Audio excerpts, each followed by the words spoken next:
Hoy en el Ojo Clínico nos ocupamos de la esquizofrenia, una compleja enfermedad que no solo afecta al que la padece, sino también a su entorno más cercano, por la gran dedicación que conlleva el paciente. Afecta aproximadamente a un 1% de la población, independientemente del sexo o raza. Se inicia la mayor parte de los casos entre los 15 y los 30 años en los hombres y entre los 25 y los 35 años en las mujeres, y suele aparecer con más frecuencia en los varones. Hay síntomas que pueden indicar el inicio de la enfermedad: dificultad para la concentración y la atención, mayor tristeza y ansiedad, dificultad para dormir, tendencia al aislamiento y un deterioro del cuidado personal. En el reportaje de hoy seremos testigos de la realidad a la que estos pacientes se enfrentan día a día. En la entrevista, una persona significativamente valerosa hablará con Carlos Dávila sobre su difícil convivencia con la esquizofrenia. Además, contaremos con la aportación de la especialista en salud mental, la doctora María Inés López Ibor, y con el sobrecogedor testimonio de un paciente con esquizofrenia paranoide. ¿Y quién es nuestro personaje histórico de hoy? Es Juana I de Castilla, más conocida como Juana la Loca. Durante casi 50 años, la reina que pudo ser de España estuvo confinada en un palacio de Tordesillas, según algunos historiadores, víctima de una conspiración de sus parientes más poderosos. Según otros, a causa de una innegable enfermedad mental que bien podría tratarse de un trastorno esquizoafectivo. Les ofrecemos todos los detalles de la vida de la peculiar infanta de Castilla.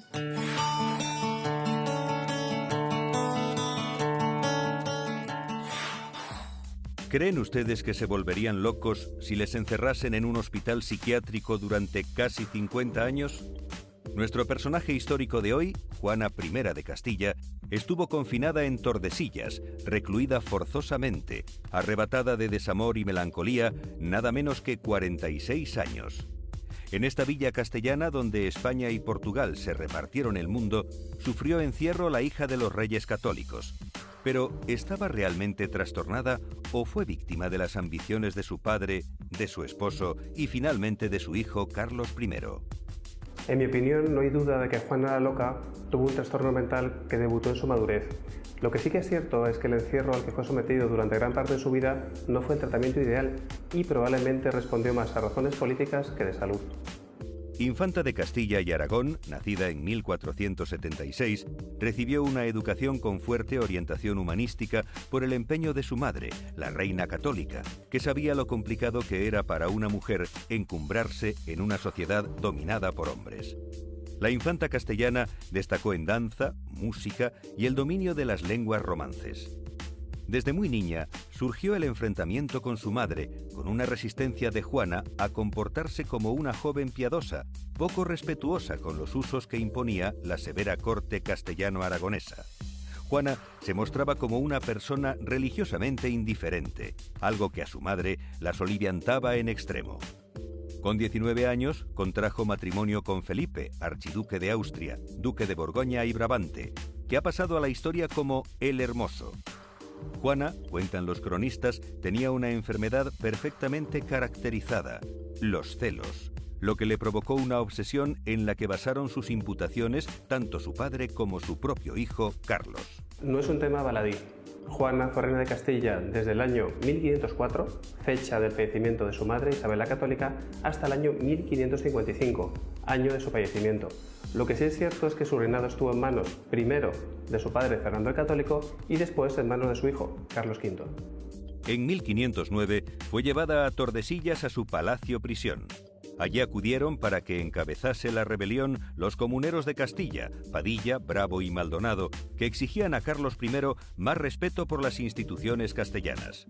La negativa de Juana y su lealtad a Carlos no fue reconocida por este, que volvió a encerrarla en unas condiciones realmente extremas de las que presumían su propio vigilante, el marqués de Denia, Bernardo de Sandoval, que en carta dirigida al emperador revelaba que Juana permanecía encerrada y que pretendía ver a los grandes para quejarse de cómo estaba. El marqués la llevaba siempre vestida de negro e insistía, allí donde le querían escuchar, que Juana padecía una evidente incapacidad mental. Casi nadie podía visitarla. Los pocos testimonios que quedan de aquella época describen que Juana padecía unas graves dificultades en las piernas que llegaron a paralizarse y que el carácter de Juana oscilaba entre la euforia y la melancolía, presa quizá de un trastorno depresivo severo que puede definirse hoy como esquizoafectivo. Es muy posible que Juana tuviera un trastorno esquizoafectivo, en el que se conjugan una serie de síntomas sugerentes de esquizofrenia con trastornos afectivos, como son la depresión y la manía. Mucho se ha dicho en relación con los celos, pero es muy improbable que los celos fueron la causa de su locura. Más bien, los celos debieron formar parte de la patología psiquiátrica de Juana la Loca. Nunca han cesado las especulaciones sobre su probable esquizofrenia. Al morir Felipe el Hermoso, la reina Juana de Castilla inició una procesión por todo el reino con el ataúd del rey a la cabeza. Durante casi un año, Juana caminó pegada al catafalco de su esposo en un cortejo fúnebre que despertó asombro y miedo entre la población castellana. Al final de su vida se negaba a comer, no se peinaba, ni tan siquiera se aseaba o vestía, y se negaba a oír misa. El rey Felipe II envió a San Francisco de Borja a averiguar el porqué de su negativa a ir a la iglesia. Juana I de Castilla murió en 1555 a los 76 años, tras haber permanecido confinada casi medio siglo, luchando, como ella misma proclamaba, por ser buena hija, buena esposa y buena madre.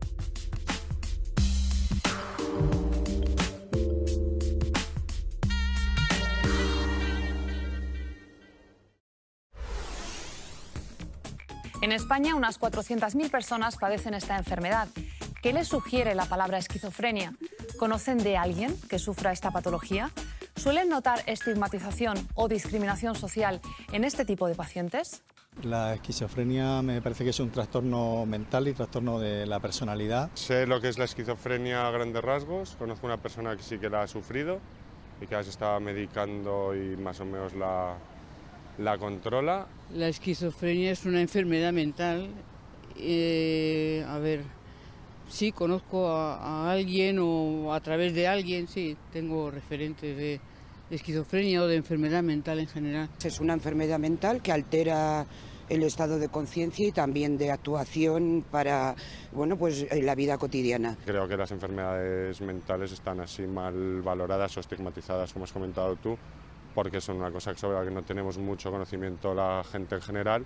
Entonces nos cuesta enfrentarnos siempre a las cosas que desconocemos. Creo que están estigmatizadas estas enfermedades porque hay desconocimiento de la gente en general. Lo que tenemos que hacer es intentar integrar a este tipo de personas y cada vez hacerlo este tema más sociable. Está estigmatizada, creo yo, pues porque tiene un comportamiento distinto del habitual en la sociedad y la sociedad no admite eso.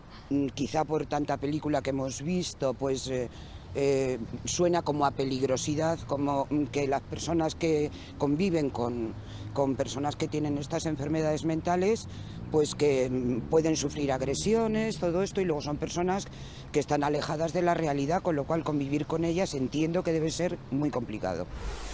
En los últimos años, la hipótesis más extendida sobre el origen de la esquizofrenia apunta que esta es una enfermedad del desarrollo cerebral durante la época prenatal. Este desarrollo es un proceso minuciosamente programado genéticamente, que se cumple en varias fases. Primera, proliferación y migración neuronal. Segunda, formación de conexiones entre neuronas. Tercera, una fase regresiva, en la segunda década de la vida, en la que se produce la muerte programada de neuronas. Es lo que se denomina la poda neuronal. En esta última fase se eliminan algunas conexiones erróneas o redundantes, mientras que se estabilizan otras. En la esquizofrenia puede existir un trastorno prenatal del desarrollo cerebral de causa genética en la mayoría de los casos. El inicio de los síntomas se observa en la adolescencia tardía, cuando las estructuras implicadas alcanzan su madurez funcional y comienza la citada poda de neuronas. Hace 20 años, en nuestro país y en espacios de televisión española como en A Su Salud, el doctor Mariscal se ocupaba extensamente de esta enfermedad, de sus orígenes y de los tratamientos. El término esquizofrenia apenas tiene 100 años de vida, aunque esta enfermedad es tan antigua como el hombre. Fue precisamente en España, y concretamente en Valencia, y gracias a un fraile mercenario, el padre Jofré, que en 1409 creó el primer centro psiquiátrico, humano y científico, para estos enfermos mentales. Un loco gritaba y nadie le oía, porque es preciso pegar el oído muy suavemente para conocer el secreto y la voz de la locura, o acercar el ojo a lo que de otra manera sería indescifrable, indiscernible como el ser. En el misterio de la locura está la llave del hombre. Los enfermos de esquizofrenia eran considerados hace relativamente poco tiempo como unos locos, como unos lunáticos. Indudablemente la sociedad no les ha tratado bien, yo creo que por desconocimiento de la enfermedad. Comenzó a pasarme con 17 años, cuando estaba pues, viviendo con mis padres, mi madre, y fue la gente la que se da cuenta del problema que me está pasando a mí, más que tú mismo, ¿sabes? Que tú mismo también te notas raro y hay cosas que no son como deberían ser, pero los que más te dan cuenta son la familia. Yo, por ejemplo, salía a la terraza dando voces, pues cosas que las ves tú y dices, le está pasando algo que no corresponde.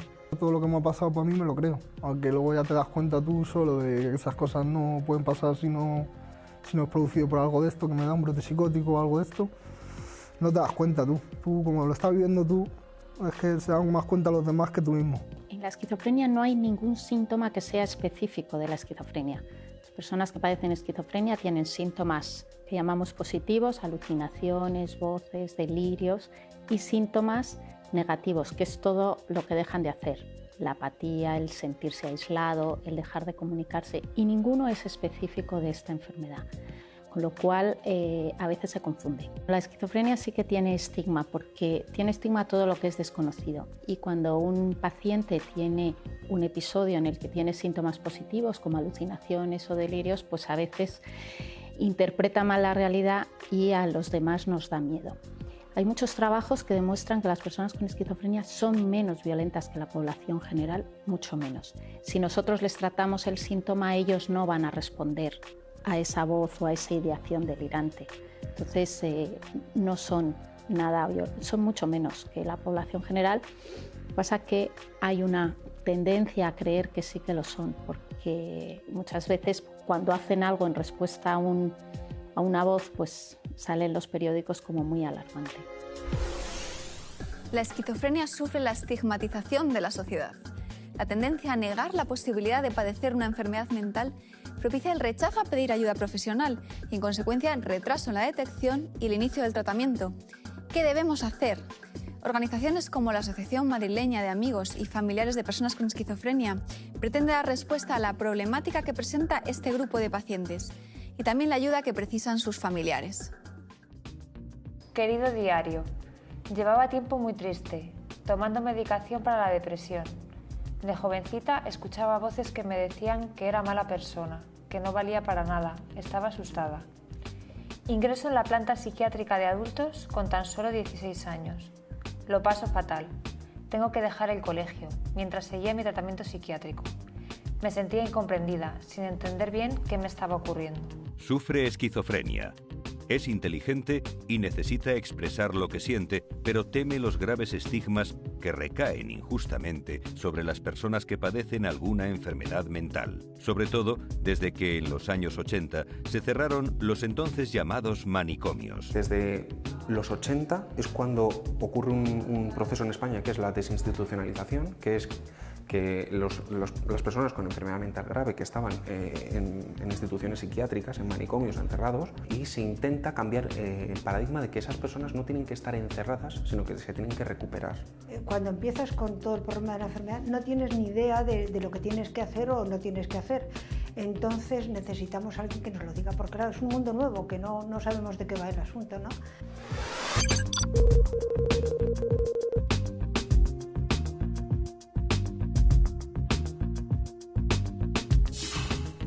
Pasaron los años y cuando me dieron el alta en el hospital me hablaron de la Asociación Madrileña de Amigos y Familiares de Personas con Esquizofrenia.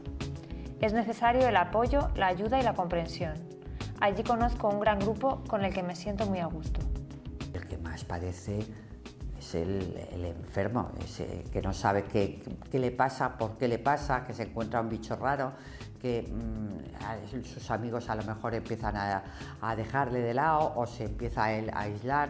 A través de las diferentes actividades nosotros vamos creando junto con ellos ese horario, ese sentido al día a día que poco a poco les hace salir de la desmotivación, de la falta de energía. Encontró un refugio en el amplio abanico de actividades y posibilidades que ofrece la asociación.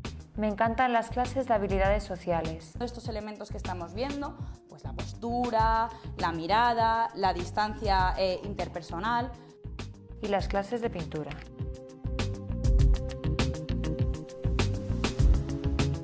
Es muy útil para amigos míos aprender autonomía en la cocina. ¿Creéis que como lo está haciendo es una manera correcta de cortar un tomate? No. ¿Por qué? Porque se va a cortar los dedos. Se puede cortar los dedos, así también podemos destrozar la pieza, ¿no? Bien, bien, bien, lo estás haciendo fenomenal.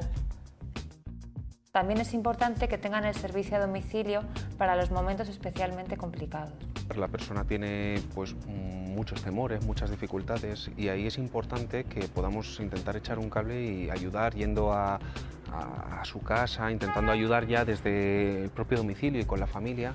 Estás haciéndolo muy bien y poco a poco la verdad es que estoy muy contento viendo cómo vas superando pues todos esos miedos. Para muchos familiares, esta asistencia domiciliaria es fundamental, ya que gracias a ella han conseguido superar las fases más complicadas de la enfermedad. Aquí pedí ayuda y vino a un psicólogo de aquí de Mafe a mi casa, porque no quería salir. En una época no tomaba medicinas y luego pues intentó de suicidio y no quiso, estaba muy encerrado en casa. Entonces aquí acudí y aquí me ayudaron. Actualmente me encuentro muy bien. Hago una vida normal, estoy en el servicio de inserción laboral buscando trabajo. Después de haber tenido sus primeros brotes o estar en un proceso de recuperación largo, las personas tienen que volverse a conocer en qué situación está y qué conocimientos mantienen y qué habilidades mantienen, con lo cual lo primero es hacer un perfil. Y espero que en un futuro no tenga que esconder mi rostro por miedo al rechazo.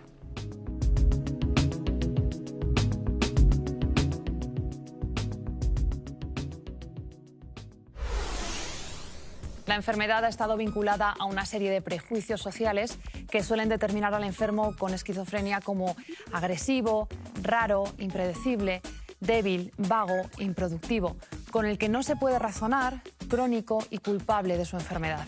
Para analizar este estereotipo, un paciente esquizofrénico ofrece su testimonio en la entrevista con Carlos Dávila.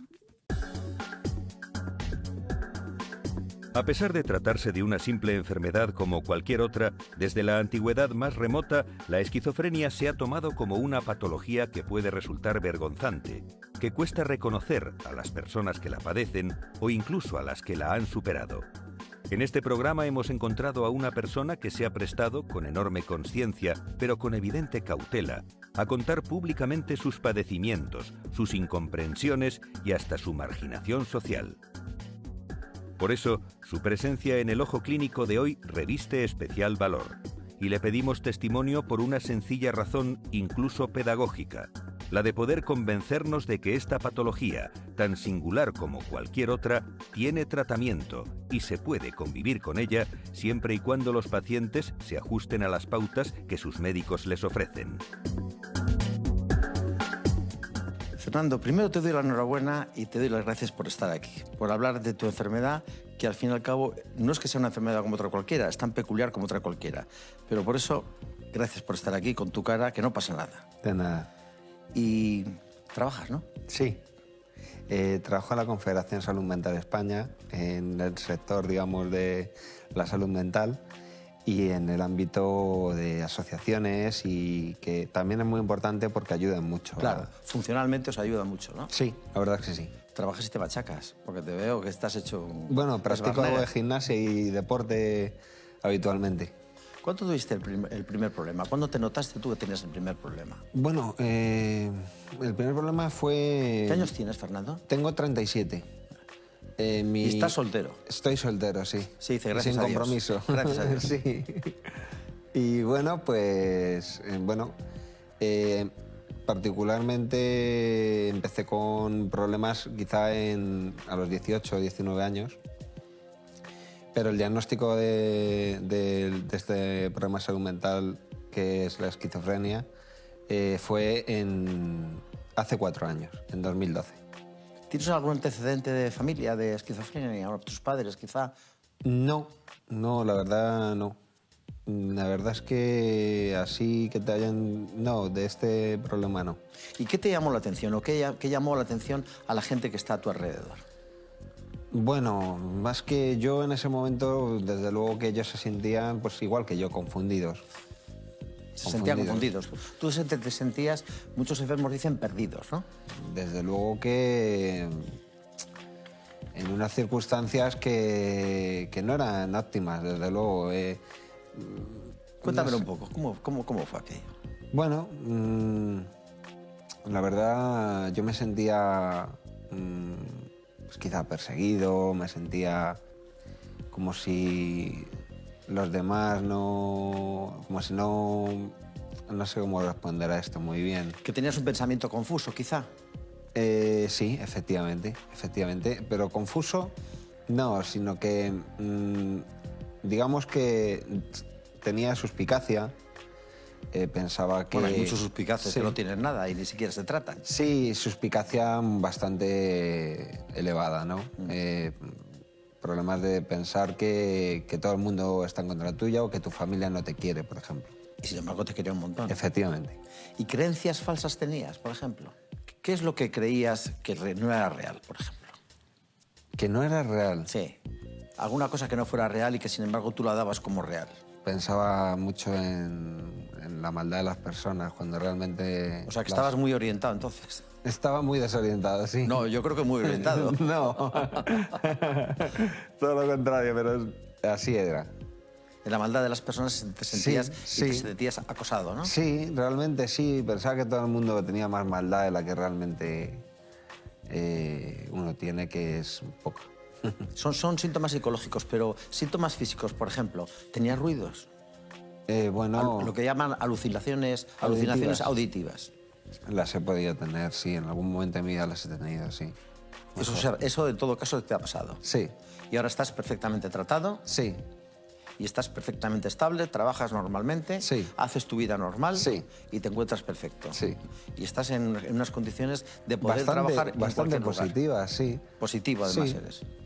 ¿Ves la vida positivamente? Efectivamente. Creo que, bueno, hay que cuidarse, sin duda, porque es un problema de salud mental que hay que cuidarlo, ¿no? Porque, bueno, es importante seguir las directrices de las personas que conocen esta enfermedad, que tú también tienes que aprender a conocerla y a llevar una vida bastante, como dijéramos, más tranquila. Y si tienes que hacer 3 cosas, pues haces 2. Si tienes que hacer 5, haces 4. No agobiarte. Efectivamente. Tomarte la vida con un poco más de calma. ¿Tú tienes la percepción en algún momento de que un día te puede pasar algo? Es decir... No. ¿Ya no? No. Y antes la tenías, efectivamente, ¿no? Sí, en su día la tuve, claro. Cuando tuve el brote psicótico, pues sí, efectivamente, claro que la tuve. Pero porque pues, te sientes vulnerable y piensas que todo el mundo está en contra tuya. Claro, que eso está absolutamente irreal, pero póngase en mi piel, ponte en mi piel, ¿no? Eso es como pensar que todo el mundo quiere hacerte daño, pues es un sufrimiento muy grande. La gente está equivocada con vosotros, con esta gente. La gente cree que tenéis una doble personalidad, de que es casi como Mr. Hyde, y Dr. Jekyll. No, pero no, ¿verdad que no? Estoy de acuerdo, la verdad es que no. ¿Tú eres siempre el mismo? ¿El qué? Sí, yo soy siempre el mismo. Lo que ocurre que, bueno, cuando uno pasa por una etapa o no está bien medicado o comete excesos que no se deben cometer, padeciendo este problema de salud mental, pues sufre y sufre mucho. ¿A qué excesos te refieres? No puedes beber alcohol, no puedes hacer algo que... hay determinadas personas que tampoco deberían hacerlo, pero lo hacen, ¿no? Me refiero a excesos, sobre todo beber alcohol, consumir alguna sustancia que desde luego no es recomendable para nadie. Estimulantes. Estimulantes o, digamos, psicotrópicos, como decirte, los porros, comúnmente llamados porros, pues. Siempre con el médico al lado, siempre que estés seguido por el médico, que te dé las pautas a seguir en tus tratamientos y en tu vida, ¿no? Efectivamente, claro, con el médico y con los profesionales de salud mental y con las asociaciones que te apoyan mucho porque te entienden, son profesionales como la copa de un pino y... ¿Te sientes protegido por ellas, por las asociaciones? No protegido exactamente, me siento agradecido. Y relacionado. Realmente. Y relacionado. Sí, pero sobre todo agradecido. Y me decías al principio, Fernando, que lo principal es tener buena salud laboral y profesional, ¿no? Sí, es muy importante. A ver, cuéntame eso. Bueno, o sea... ¿Tú antes estudiabas, trabajabas, qué hacías? Yo sí, he trabajado bastante parte de mi vida, también estudié. Estudié Administración y Dirección de Empresas, no lo terminé, estoy en ello. Y bueno, pues claro que es muy importante porque es importante mantener la mente ocupada, estar activo, siempre tener ilusión y, cómo no, pues ganas de salir adelante y de tener una vida propia plena. ¿A qué le achacas que te pasara esto a ti? No, eso yo pienso que es genético. ¿Que es genético? Sí. De eso se están dando cuenta ahora los investigadores, pero es genético. ¿Pero hay algún desencadenante, algún episodio en tu vida que te saliera mal, que te saliera bien? La verdad es que no. Que no, que todo te saliera bien. Y de pronto... No, no es que todo me saliera bien, sino, bueno, te empiezas a agobiar, eres un poco más nervioso y simplemente, pues, eso son lo que... La sintomatología, cuando estás nervioso y tienes predisposición genética, pienso yo, a esto, pues... Sí, por eso te hablaba si tus padres o tus abuelos o alguna... No.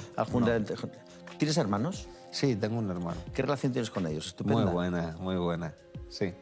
¿Y con tus amigos, son tus amigos de antes o no? Los he cambiado de amistades, sí. Pero básicamente por no tener cosas en común.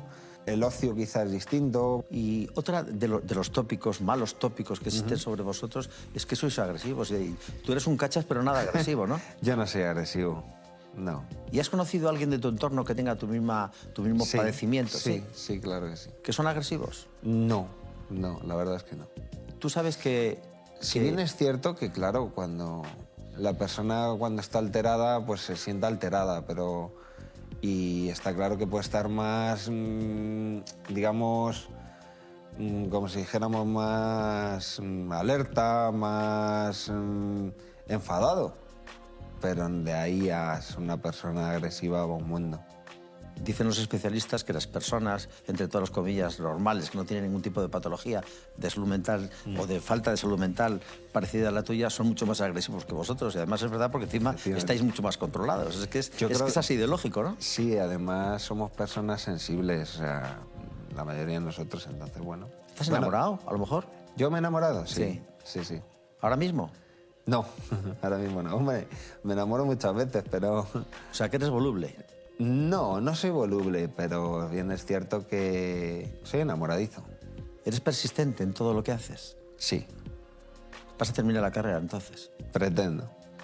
¿Y esta relación que tienes ahora con la asociación y tal es la que te ha salvado iba a decir tu existencia, es una tontería, tu normalidad? Me ha ayudado mucho.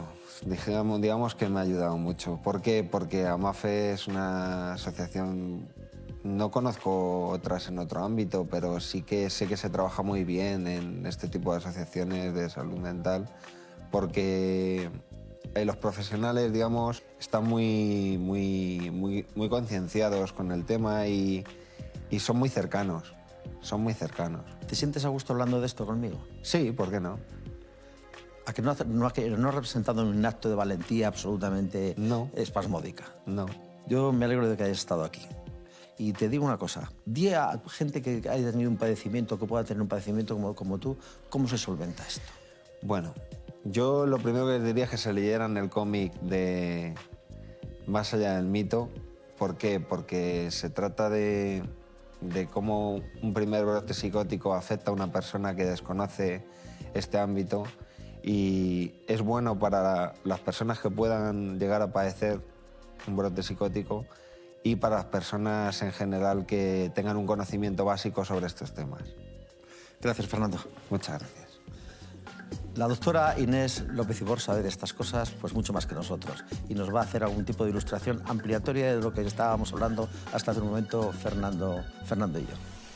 Hay un 10% de los pacientes que tienen una enfermedad que se vuelve más crónica, más resistente al tratamiento, pero hay un 90% que va bien o muy bien.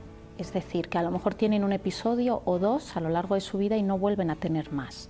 Y pueden volver a retomar su vida normal, pueden volver a ocuparse de su familia o su trabajo. Pero sí que hay un 10% que no va bien. Y eso es lo que la gente piensa que es la esquizofrenia y no es toda igual. La familia es determinante porque nuestros pacientes con esquizofrenia tienden a tener que vivir con la familia porque les es más difícil encontrar un trabajo, les es más difícil formar una familia. Entonces su familia es muy importante. Es importante porque nos ayuda a diagnosticarles antes, a que mantengan el tratamiento y inciden en que tengan una evolución mucho mejor. La única solución que queda es el ingreso. Ya me he ingresado 2 veces, esta es la segunda. Con 17 años me pasó la primera vez y ahora con 28 pues hemos vuelto a repetir un pequeño brote que ha sido parecido y lo único que se te quita es con medicación y a base de poder estar tranquilo. Tengo que pues, estar con psiquiatras, psicólogos, gente que entiende de los problemas y son los que te llevan el proceso. Yo ahora mismo me estoy medicando, estoy en proceso, todavía me sigo medicando y nada. Y ese es el problema mayormente. Vamos, que tampoco es que sea... Puedes hacer tu vida común con las pastillas, no, tampoco es nada que me impida hacer mi día a día normal. Pues en el diagnóstico van apareciendo pruebas de imagen que demuestran que tienen ciertas áreas o circuitos en el cerebro que no funcionan igual que en una persona normal. También hay alteraciones genéticas que se van descubriendo, no es un único gen, sino varios genes que están relacionados con otras enfermedades mentales. Y luego tratamientos hay varios, desde farmacológicos, que cada vez tenemos nuevos psicofármacos que nos ayudan y que tienen menos efectos secundarios, y terapias como la estimulación magnética transcraneal, que se está utilizando en aquellas personas que tienen alucinaciones auditivas, y otras terapias que hacen que protejan al paciente, desde una dieta rica en omega 3, el que hagan ejercicio y psicoterapias que también ayudan a que la evolución sea mejor. La esquizofrenia afecta a más de 21 millones de personas en todo el mundo. Hablamos del 1% de la población. Se estima que más de un 70% de los casos tiene origen genético. 1 de cada 10 personas con esquizofrenia tiene algún familiar que también presenta esta enfermedad. La frecuencia es similar en hombres que en mujeres, pero las mujeres son las que tienen una mejor evolución. En el mundo padecen esta enfermedad 12 millones de hombres y 9 millones de mujeres. Los primeros brotes psicóticos suelen surgir entre los 18 y los 25 años en los hombres y entre los 25 y los 35 en mujeres. Las personas con esquizofrenia deben cuidar especialmente su salud, porque tienen entre 2 y 2,5 veces más probabilidades de morir a una edad temprana que el resto de la población. Esto se debe, por lo general, a enfermedades físicas como enfermedades cardiovasculares, metabólicas o infecciosas. Con los tratamientos actuales, más de la mitad de los pacientes consiguen controlar los síntomas y tener un buen nivel de funcionalidad. Más del 50% de los esquizofrénicos no están recibiendo una atención apropiada. El 90% de los que no reciben tratamiento viven en países de renta media y baja. Quien lo abandona puede experimentar entre 3 y 4 nuevos brotes psicóticos por año. Sobre todos estos datos, síntomas, tratamientos y avances clínicos hablarán nuestros médicos de cabecera en El Ojo Discute.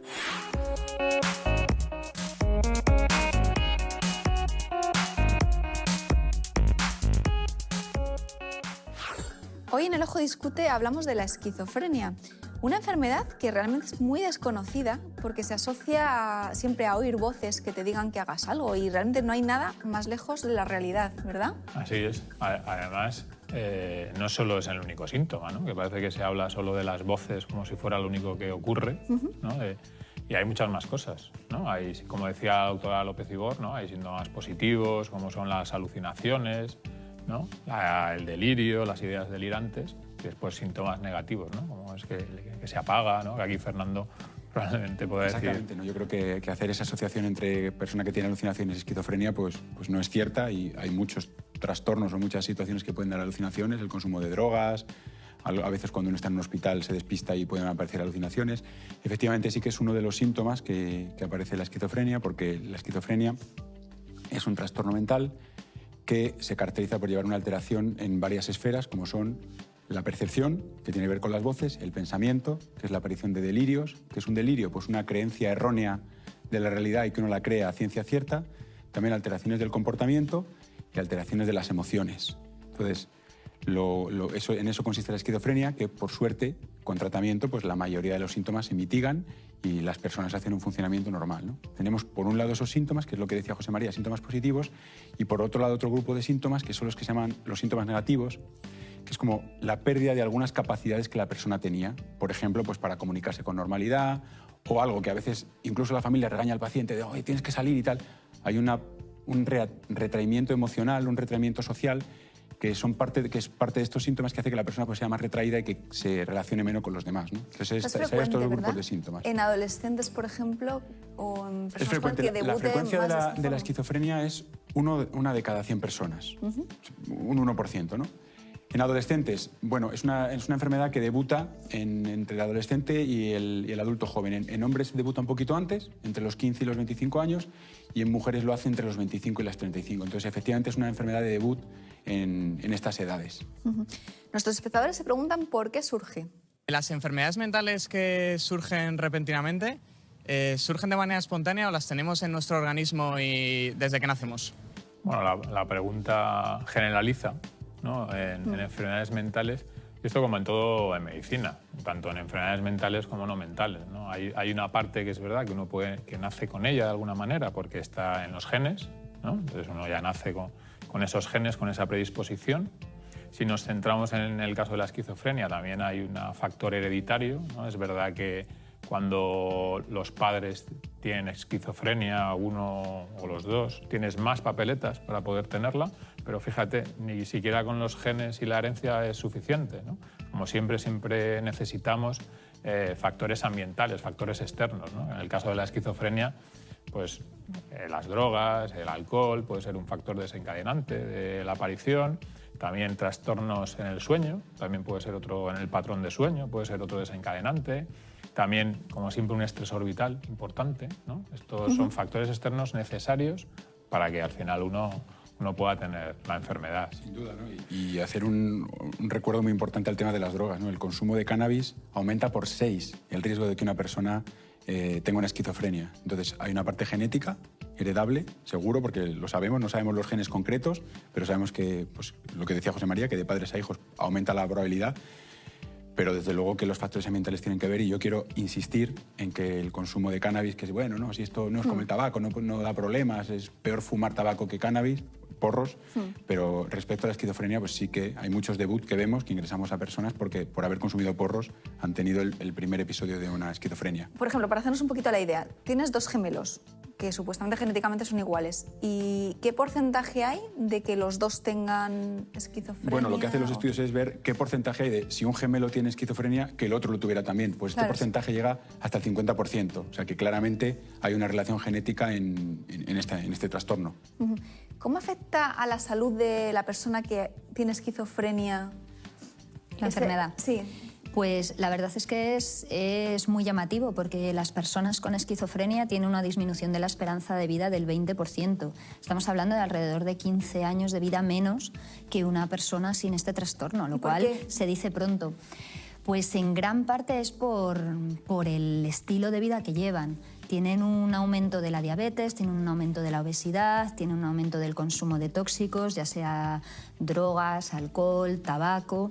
Pues todo eso conlleva que su aumento, sobre todo de riesgo cardiovascular, sea muchísimo más importante que en un paciente que no tiene este trastorno. Se calcula que casi la mitad de los pacientes con esquizofrenia van a ser diabéticos, cuando en la población en general está alrededor del 20 y tantos %. O sea que realmente no es la esquizofrenia, es la vida que llevan realmente. Es el tipo de vida, efectivamente. Son pacientes más desordenados en su vida, con hábitos menos saludables, con dietas menos saludables. Pues todo eso obviamente pasa factura a lo largo de la vida y aumenta el riesgo cardiovascular, aparte de que tengan aumentadas otra serie de causas de mortalidad. Bueno, yo sí, ¿no? Respecto a esto, decir que, voy a contradecir ahí un poquito por generar un poco de polémica, efectivamente los hábitos de vida son clarísimos, pero sí parece que hay una relación directa entre tener esquizofrenia y tener, por ejemplo, enfermedades como diabetes o hipertensión. Y esto lo digo en positivo, es decir, lo hago como un llamamiento a las personas con esquizofrenia y a los médicos que los atendemos, que realmente estemos pendientes de su salud. A nosotros nos pasa mucho que una persona con esquizofrenia, el único médico que ve a lo mejor en 10 o 12 años es el psiquiatra. Entonces los psiquiatras tenemos que saber estas cosas. Los pacientes con esquizofrenia pueden tener una esperanza de vida por debajo de la población general, entonces tenemos que atenderles y estar atentos a eso. O sea, sería importantísimo hacer un programa de cuidados en muchos sitios, nosotros por ejemplo en el hospital en el que trabajamos, que con la última ley nacional del año 2010 se prohibió fumar, porque antes se permitía en las unidades de psiquiatría, ya en las unidades de agudo ya no se permite en los hospitales, y lo que hicimos fue transformar la sala de fumadores en un gimnasio. Y todos los días los pacientes hacen actividad física supervisada, o sea, claro que hay que estar pendiente. Un poco de autocrítica, ¿no? Y de llamamiento a los médicos no psiquiatras, que muchas veces cuando vemos un paciente con esquizofrenia parece que ya, ¿no? Como ya tiene esquizofrenia, el resto lo dejamos de lado y ya no es importante. Parece que solo ves esquizofrenia. Yo me acuerdo cuando en mi época de residente, cuando hacíamos guardias, si venía alguien a la urgencia con sus antecedentes, sus enfermedades, ponía esquizofrenia, parece que ya solo estabas pensando en llamar al psiquiatra, ¿no? Claro, que tenías que avisar al psiquiatra, ¿no? Vamos a ver qué le pasa, porque muchas veces son enfermedades de otro tipo, ¿no? A veces consultan con un dolor torácico, vamos a ver qué el dolor torácico qué es lo que es. Vamos a ver si a lo mejor lo que tiene, con el riesgo que tiene de diabetes, igual tiene una glucosa muy alta, ¿no? Entonces, yo sí que creo que la estigmatización tiene que ir desapareciendo. Los primeros somos nosotros, los profesionales, los médicos, como decía Bárbara, no psiquiatras. Los psiquiatras, por supuesto, que lo tienen muy claro, y nosotros lo que tenemos que empezar es a conocer mejor la enfermedad, ¿no? Sí. Y a conocer mejor a las personas, ¿no? Que ahí nosotros, hombre, los médicos de familia en la atención primaria, pues tenemos esa oportunidad, ¿no? Que conocemos más a las personas. Sí, ¿no? con la prevalencia que hay realmente sí. Claro, sí, porque además a veces pensamos o se piensa de forma general que cuando uno tiene un trastorno mental, pues que la principal... Tú preguntas, ¿por qué se muere? Pues porque se suicidan. No, hay mucha tendencia a pensar que el trastorno mental se asocia al suicidio, que por una parte es verdad, pero de ese exceso de mortalidad, de esos 15 años de vida que se pierden, más de la mitad no es por suicidio, es precisamente por causas cardiovasculares. O sea, se mueren, las personas con esquizofrenia mueren igual que el resto de la población de problemas cardiopulmonares. Entonces, es justo a lo que hay que atender. También tienen muy mala fama los fármacos psiquiátricos. Vamos a ver qué te han preguntado. ¿Por qué la medicación para las enfermedades mentales tiene tantos efectos secundarios negativos para los enfermos que las están tomando? Bueno, aquí, aunque Fernando ahora me corregirá o podrá puntualizar, los fármacos para el tratamiento de la esquizofrenia han mejorado muchísimo. Ha habido una evolución muy importante en cuanto a la disposición de tratamientos y hoy por hoy tienen muchos menos efectos secundarios. Obviamente son fármacos que actúan a nivel del sistema nervioso y el sistema nervioso controla muchas otras funciones en el organismo y a raíz de eso, pues efectivamente puede tener ciertos efectos secundarios. La mayoría de ellos no son graves y se pueden controlar y siempre se pueden cambiar de tratamiento. Básicamente lo que hay que explicar a la persona es los efectos que puede tener, ¿no? Para que si le aparece nos lo diga y podamos ajustar el tratamiento. Hay unos efectos que son típicos de este grupo de fármacos que por alterar la dopamina, que es la sustancia principalmente afectada de la esquizofrenia, pues pueden provocar síntomas parecidos al Parkinson, porque el Parkinson digamos que pasa un poco lo contrario, ¿no? Se desajusta la dopamina, pero al revés. Entonces pueden aparecer lo que se llaman los síntomas extrapiramidales, que es que uno está un poco más rígido, anda un poquito más despacio, pero como decía Bárbara, esto con los tratamientos que tenemos nuevos, eso ha bajado, el porcentaje de ese efecto ha bajado muchísimo, ¿no? Entonces, pues lo que tiene que hacer el paciente es decirlo e intentar buscar otra opción. Y luego hay otro riesgo que no lo hemos comentado cuando hablamos de la salud física. También dicen que estos tratamientos engordan y que el paciente puede tener más diabetes. Y esto sí que está muy estudiado. Y del aumento de diabetes en un paciente con esquizofrenia, una persona con esquizofrenia, solamente el 10% se debe al fármaco. El resto tiene que ver con el estilo de vida y con la propia enfermedad. Por tanto, no hay que pensar que los tratamientos son malos. Al revés, la esquizofrenia, la enfermedad de la esquizofrenia dejada de evolucionar sin tratamiento, tiene mayor riesgo de mortalidad que si uno se trata. Cuando un paciente se trata, tiene menos riesgo de morirse. Entonces, lejos de ser fármacos con efectos secundarios y malos, todo lo contrario, son fármacos que mejoran a la persona y que van a hacer que viva más. Y además es de sentido común, ¿no? Pues si tú no tratas la enfermedad, pues lógicamente, ¿qué hay? Lo que hablábamos de síntomas negativos, aislamiento, no te mueves, no haces ejercicio, aumenta la obesidad, aumenta la diabetes.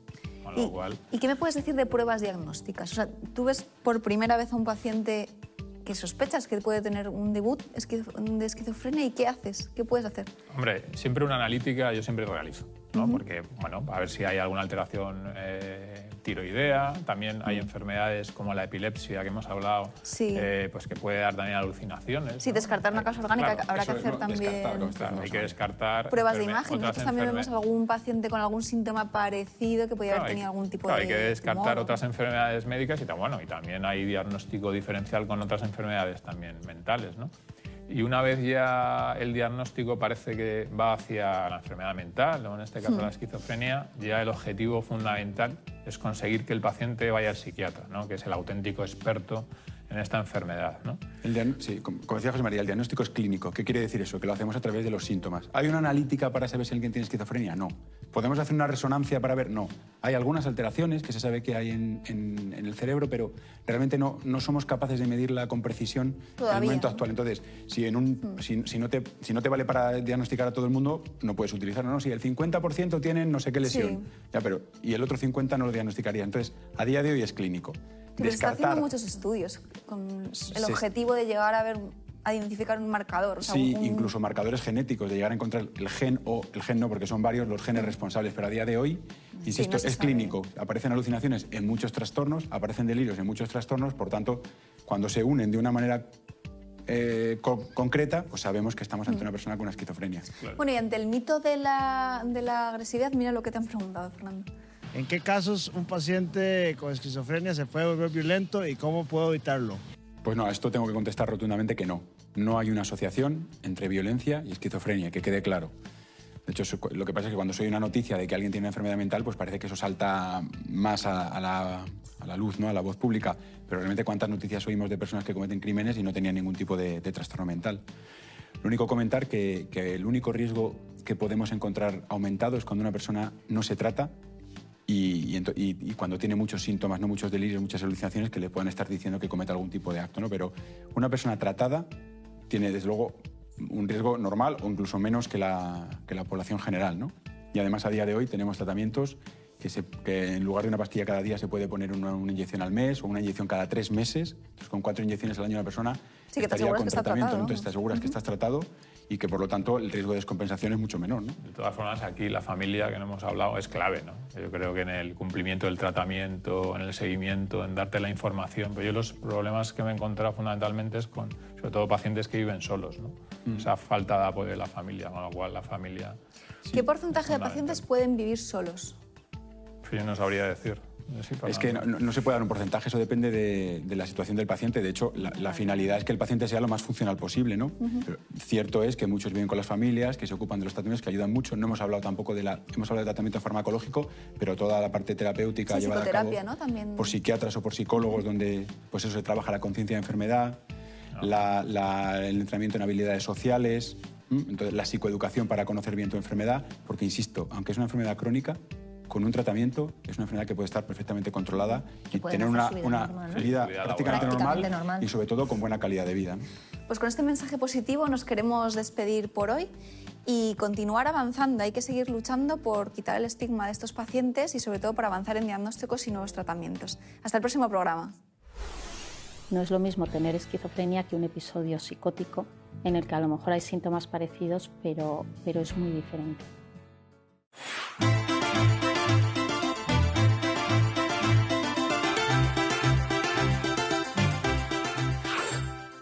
Tengo más mal cuerpo hoy. Voy a tener que ir al médico porque me pasa siempre. En cuanto me tomo 15 porras para desayunar, me sientan fatal. Va a ser intolerancia esto. Bueno, eso, o que me he estado leyendo la biografía de Juana la Loca y bueno. Vaya vida la de Juana la Loca. Porque siendo la reina legítima no la dejaron gobernar ni su padre, ni su marido, ni su hijo. Y entre los tres la tuvieron encerrada casi 50 años. Vamos, que su vida fue una encerrona. Pero ¿cómo no iba a estar esa mujer trastornada? Hombre, si es que esa familia era un sin Dios. Su padre que no se cortó en la corte, que se cepillaba hasta los zapatos. Su marido liándose ahí con todo chirri pichirri, que la pobre Juana tenía más cuernos que un saco de caracoles. Por lo visto. Además de que Felipe el Hermoso le diera sobrados motivos, Juana era celosa, pero celosa, muy celosa. ¿Cómo sería de celosa? Que fue el marido a sacarse el pasaporte y salió ella con él en la foto, no te digo más. Fíjate, que le encontraba un pelo rubio aquí, en el hombro, pues se pensaba que se había liado con una rubia. Que le encontraba un pelo negro, pues se pensaba que se había enrollado con una morena. Que no le veía ningún pelo, pues pensaba que se había liado con una calva. Lo pasó muy mal Juana en Flandes, muy mal. Bueno, le hicieron el vacío allí, además no entendía el idioma, porque allí hablan raro, hablan flamenco, y lo pasó fatal. Bueno, ella puso de su parte. Porque la muchacha pues, se apuntó a una academia de flamenco, que salió de allí diciendo tiriti tran tran tran tran, tiriti tran tran tran tran. Bueno, hasta el propio José Mercé le dijo: ole, ole esa Juana la loca que canta pa' volverse loco, que quita el sentido. A mí lo que me ha vuelto loco ha sido una anécdota de Juana que no conocía, completamente cierta. Parece ser que a su hijo, que luego sería emperador Carlos I de España y V de Alemania, lo parió en el retrete. Menos mal que en lugar de tirar de la cadena, tiró de la corona. Si no, menuda cagada de reinado.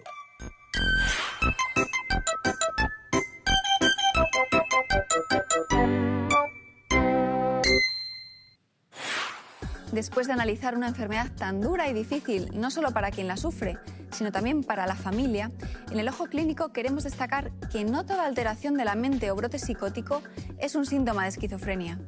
Que una vez diagnosticada, el objetivo principal es intentar controlar las recaídas. Rodearse de buenos especialistas es clave para obtener una buena evolución.